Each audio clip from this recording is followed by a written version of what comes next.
Dernière partie, la toxicité des gaz. Certains gaz, comme le dioxygène, deviennent toxiques à une certaine pression. Le dioxygène, entre 0,17 et 0,5 bar, n'est pas toxique.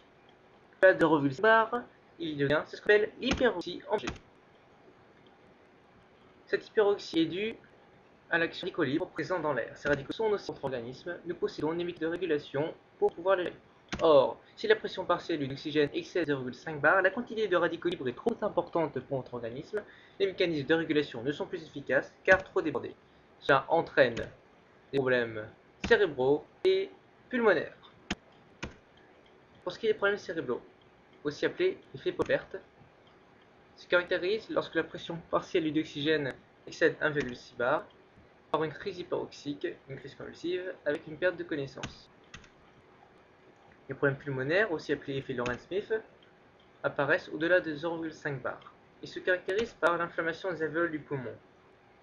Mais cela n'est dû qu'à l'irritation des alvéoles, puisqu'elles ne sont pas habituées à recevoir autant de dioxygène lors de l'inspiration.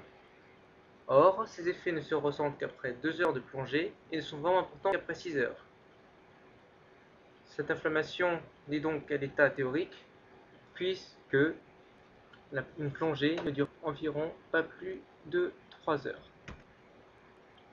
Elle est caractérisée par une phase rose des alvéoles du poumon, une gêne respiratoire, une toux et des brûlures alvéolaires ou un œdème pulmonaire.